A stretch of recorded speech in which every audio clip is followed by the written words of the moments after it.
როგორ იყენებს ოკუპანტი ქსენოფობიურ განწყობებს იდეოლოგიური დივერსიების გასახორციელებლად მეზობელ ქვეყნებში?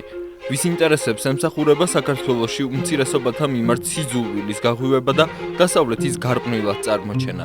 ჩვენი სტუმარია საქართველოს ყოფილი საგარეო საქმეთა მინისტრი გრიგოლ ვაშაძე.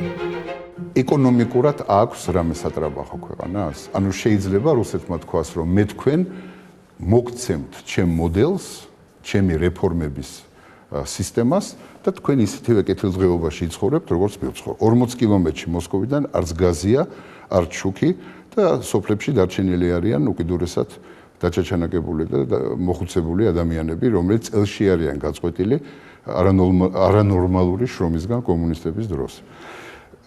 შეუძლია რუსეთს უთხრას მოსაბჭოთა სივრცეს. მე თქვენ გაჩვენებთ, როგორ უნდა შეინარჩუნო დემოგრაფიული აღმავლობა. ეს არის კოშმარი, რაც რუსეთში ხდება. ნარკოტიკებს, ალკოგოლიზმს,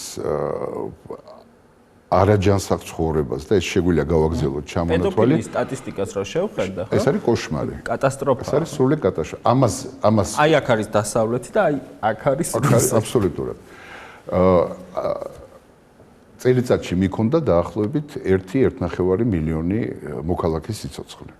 შენ შეგიძლია უთხრა პოსტსაბჭოთა სივრცეს, რომ მე თქვენ და ეს სხვა შორის შესანიშნავი არის. გასწავლით, როგორ უნდა გაუფრთხილდე ოჯახურ ღირებულებებს, როდესაც გაშორების რიცხვი ორჯერ აღემატება ქორწინების რიცხვს და რუსეთი მთელი 90-იანი წლების დასაწყისიდან დღემდე სექს ტურიზმის ერთ-ერთი მიმართულება არის.